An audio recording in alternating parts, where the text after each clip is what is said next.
నమస్తే, welcome to our channel. నేను సిరి. అయోధ్యలో చంద్రబాబు నాయుడు గారితోని బీజేపీ నేతలు సీక్రెట్ భేటీ అయితే పెట్టారని చెప్పేసి తెలుస్తుంది.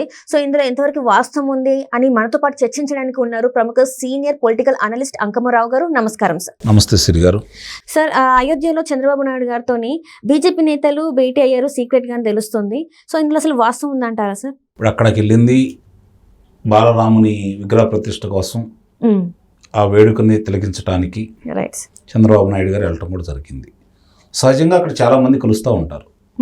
ఇప్పుడు ఆంధ్ర రాష్ట్రంలో ఎలా ఉంది అంటే, ముఖ్యమైనటువంటి సమస్య ఏదన్నా ఉంది అంటే ఇవాళ తెలుగుదేశం పార్టీ జనసేన మైత్రి బంధం కొనసాగుతుంది కాబట్టి ఎన్నికల్లో భారతీయ జనతా పార్టీ వాళ్ళు వచ్చి వీళ్ళతో కలిసి ప్రయాణం చేస్తారా లేదా. కాబట్టి ఈయన చంద్రబాబు నాయుడు గారు ఈరోజు అయోధ్యకి వెళ్ళింది వాళ్ళతో కలిసి మాట్లాడటానికి అనే ఉద్దేశంతో చాలామంది చాలా రకాలుగా ప్రచారం చేస్తూ ఉన్నారు. అది ఇష్టమైన వాళ్ళు ఆస్వాదిస్తున్నారు, వ్యతిరేకమైన పార్టీ వాళ్ళు దాన్ని భూతత్వంలో చూపించడానికి విశ్వ ప్రయత్నం చేస్తున్నారు. అక్కడ చాలామంది ఉదాహరించినట్టుగా రహస్యంగా ఏం కలవట్లేదు కదా. అక్కడ ఆయన వెళ్ళి వాళ్ళని కాదని అక్కడ జరిగే కార్యక్రమాన్ని వదిలేసి వాళ్ళతోటి మంత్రాలు చేస్తే రహస్యంగా మీటింగ్ అయినట్టు మనం భావించాలి. అక్కడ రహస్య సమావేశాలు అయితే ఏం కనపట్లేదు. ఆయన అందరితోటి కలిసే ఉంటున్నారు, అందరితోటి మాట్లాడుతున్నారు, అక్కడ కలిసి కూర్చొని పెద్దలందరితో మాట్లాడుతూనే ఉన్నారు. ఒక రాజకీయ పార్టీ అధినేతగా రాబోయే ఎన్నికల సందర్భంగా వాళ్ళ వ్యూహాలు వాడుకుంటాయి. చంద్రబాబు నాయుడు గారు ప్రత్యేకంగా దీనికోసం అయితే అయోధ్య అయితే వెళ్ళలేదు, ఆహ్వానం మేరకు వెళ్ళి రావడం కూడా జరిగింది. దాన్ని బట్టి వీళ్ళు ఇప్పుడు ఈ ఎన్నికల సమీపిస్తున్న తరుణంలో ఈ ఎన్నికల్లో సందర్భంగా ఏళ్ళతో పాటు కలిసి ప్రయాణం చేయడానికి చంద్రబాబు నాయుడు గారు తహతాలాడుతున్నారని చెప్పని వాళ్ళు ప్రచారం చేస్తున్నారు.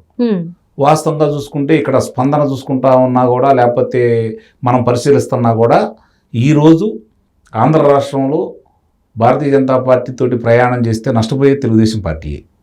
అందుట్లో ఎలాంటి సందేహం కూడా ఏం లేదు. తెలిసి ఆ నష్టాన్ని కొని తెచ్చుకోవడానికి చంద్రబాబు నాయుడు గారు సిద్ధపడతారని అయితే నేనైతే భావించడం లేదు. కాకపోతే వాళ్ళుగా వచ్చి మాట్లాడితే రేపు భవిష్యత్తులో తిరిగి అధికారంలో వాళ్ళే వస్తారన్న ఉద్దేశంతో అందరిలో ఉన్నారు. కాబట్టి రాష్ట్ర ప్రయోజనాల దృష్ట్యా ఇక్కడ ఒకటి గుర్తుపెట్టుకోవాలి, చంద్రబాబు నాయుడు గారు ఏ నిర్ణయం తీసుకున్నా ఇప్పుడు ఆయన కుటుంబానికో ఆయనకో కాదు, రాష్ట్ర ప్రయోజనాలను దృష్టిలో పెట్టుకొని ముందడుగేస్తారు. కాబట్టి ఇక్కడ పవన్ కళ్యాణ్ గారు కూడా వ్యతిరేకంగా ఉన్నటువంటి ఓట్లు ఒక్కటి కూడా పక్క వాళ్ళకు పడకుండా, చీలిక రాకుండా చూడాలని చెప్పి ఆయన విశ్వ ప్రయత్నం చేస్తున్నాడు. ఈరోజు భారతీయ జనతా పార్టీ వాళ్ళతోటి ప్రయాణం చేసే విషయంలో పవన్ కళ్యాణ్ గారే ప్రముఖ పాత్ర వహించారనే భావించాలి. కాబట్టి మైత్రి బంధం కొనసాగుతుందా లేదా అనేది మనం ఎన్నికల దాకా వేచి చూడాల్సిందే. ఈలోపు అయితే మనకు తెలుస్తుందని మనమైతే భావించట్లేదు.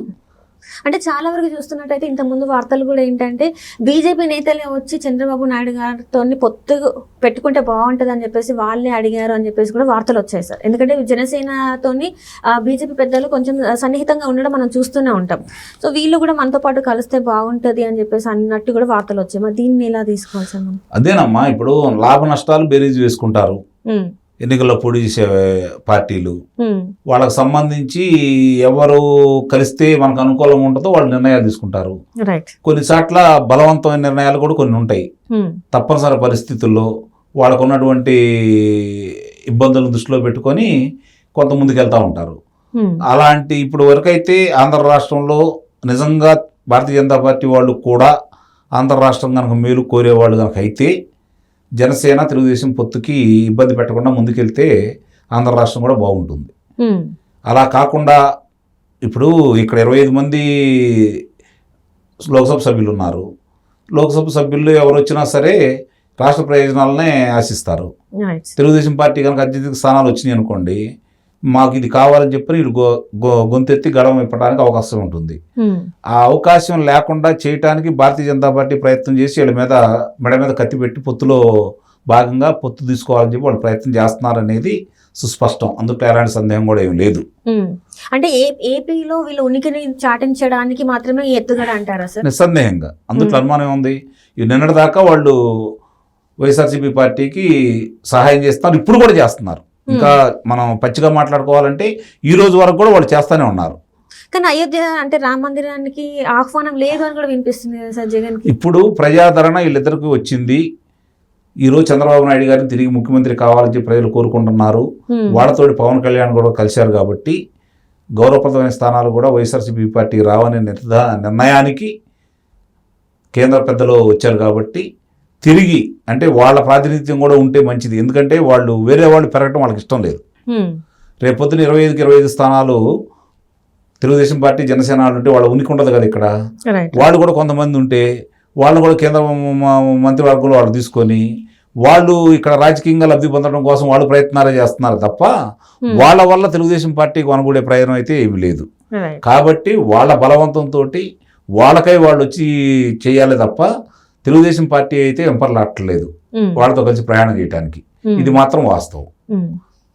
అలాగే ఇప్పుడు జగన్ గారికి ఎందుకు ఆహ్వానం లేదనుకుంటున్నారు సార్? అంటే ఎందుకు ఆయన అక్కడ ప్రాణ ప్రతిష్ఠ జరిగే బాలరాముని విగ్రహ ప్రతిష్ఠకి ఎందుకు వెళ్ళలేరు? హిందువులను మాత్రమే పిలిచారు, అది వాస్తవం. సో హిందూ కాదు కాబట్టి అంటే ముఖ్యమంత్రి హోదాలో కూడా అంటే ఆహ్వానం లేదంటారు తనకి. అంటే ముఖ్యమంత్రి హోదా కాదు, అది హిందువులను పిలుస్తున్నారు. హిందువులు ఇప్పుడు అక్కడ బాబర్ మసీద్ని కూలగొట్టింది అది ముస్లింలదనే కదా. అవును. మరి అలాంటప్పుడు అన్యమతస్తులను పిలవకూడదనే కదా వాళ్ళ సిద్ధాంతం. దానికోసం వాళ్ళు వస్తున్నారు. అందుకంటే ఏముంటుంది చెప్పండి. సో బికాస్ అంటే తను ఒక క్రిస్టియన్ కాబట్టి తనకు ఆహ్వానం అందలేదు. సో దీని వల్ల ఏమన్నా బీజేపీకి నష్టం చేకూరే అవకాశం ఉందంటారా? అంటే ఆల్రెడీ ఏపీలో తనకి అక్కడ ఉనికి లేదు. సో ఇది ఈ విషయంలో కూడా వాళ్ళు జగన్మోహన్ రెడ్డి గారికి మేలు చేశారని అయితే నేను భావిస్తున్నాను. అదేలా సార్? మరి క్రిస్టియన్స్ ముస్లిమ్స్ వీళ్ళందరూ కూడా చూసారా, మా జగన్మోహన్ రెడ్డి గారిని భారతీయ జనతా పార్టీ వాళ్ళు పిలవలేదు రామ మందిరానికి, కాబట్టి వాళ్ళందరూ చీలిక రాకుండా ఉండటం కోసం వాళ్ళు వేసిన ఎత్తుగడ జగన్మోహన్ రెడ్డి గారికి మేలు చేయాలని చేసి ఉండొచ్చారని ఎందుకు భావించకూడదు మనం?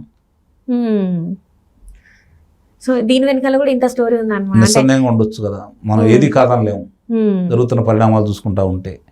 ఎందుకంటే వాళ్ళకి ఇద్దరు కావాలా. ఇప్పుడేమో వాళ్ళకి పోటీ చేసే అభ్యర్థులు వాళ్ళని పెట్టుకొని తెలుగుదేశం పార్టీతో ఉంటే వాళ్ళు కూడా లోక్సభలోనూ శాసనసభలో కూడా వాళ్ళ ప్రతినిధులు ఉంటారు తెలుగుదేశం పార్టీతో పొత్తు పెట్టుకుంటే. కాబట్టి దీనికి తెలుగుదేశం పార్టీ కావాలి. కానీ తెలుగుదేశం పార్టీకి బలం ఎక్కువగా ఉండకూడదు, మా మీద ఆధారపడాలి. కాబట్టి జగన్మోహన్ రెడ్డి గారు బలంగా ఉండాలి. అది వాళ్ళ సిద్ధాంతం. రెండు గల సిద్ధాంతం వాళ్ళది. సో ఈ పరిణామాలు మాత్రం ఎలాంటి నెగిటివ్ అయితే వాళ్ళకి స్ప్రెడ్ అవ్వదంటారు. వాళ్ళ వల్ల జగన్మోహన్ రెడ్డి గారికి ఎంతో కొంత మేలే జరుగుతుంది తప్ప అన్యాయం అయితే జరగదనేది నేను భావిస్తున్నాను. Right sir.